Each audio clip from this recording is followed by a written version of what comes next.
when we moved to the area, and we looked for a school district that seemed to be invested in kids. We looked at districts, obviously, that had good test scores and all of that, but we also looked at schools that had a sense of community, a sense of belonging, and really that's why we chose Osceola in the end.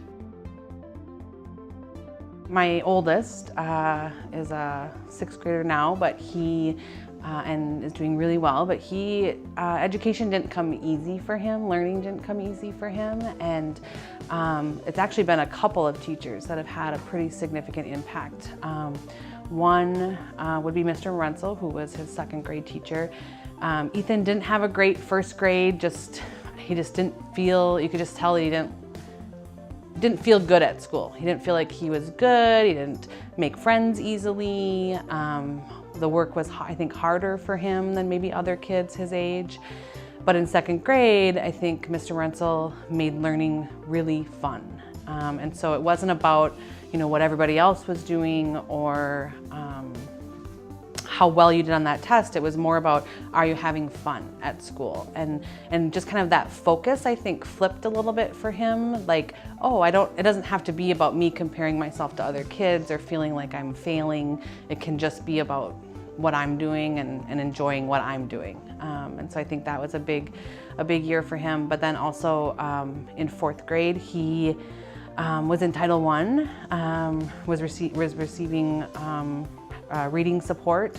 And I think that intervention changed his world. Frankly, he went from a kid who didn't like to read, who I'd have to sit down every night and be like, let's try, to a kid who now reads every night, and some nights I have to go and pull the book from his hands.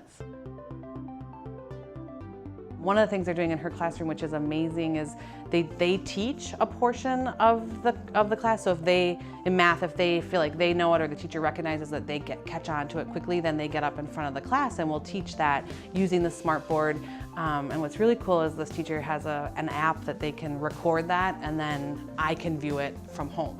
So I get a little notification on my phone that, hey, there's something in Anna's folder, and then I can go and watch her teach. But so just that confidence, and just the idea that girls don't just have to be princesses, that they can be good at math is something that I really appreciate. Jonah, life comes easy for Jonah. So school for him is definitely more social. That's what he loves about school. But I think what I find, I think Jonah sometimes only views himself as like a sports kid. And so then when he is successful in, whether it's reading or math, seeing how that changes his view of himself, into this kid of like, oh, actually maybe I am smart. Yeah, I'm good at sports, but maybe I'm smart too. And then like what that does for his confidence and just sort of how that shifts who he is as a person. Like now I'm gonna read at night and I'm gonna practice math facts, or I'm gonna go on the the app and do math duels with my sister or my brother, and so it just kind of flips that a little bit to have the focus be more a worldview that maybe that's a little bit wider.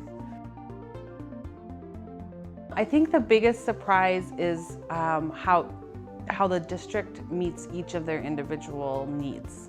They are very different kids, and they have very different focuses and interests, but none of them don't want to go to school. Every morning it's, yep, off to school I go. They enjoy it, they love it. They all talk about their teachers in really positive ways.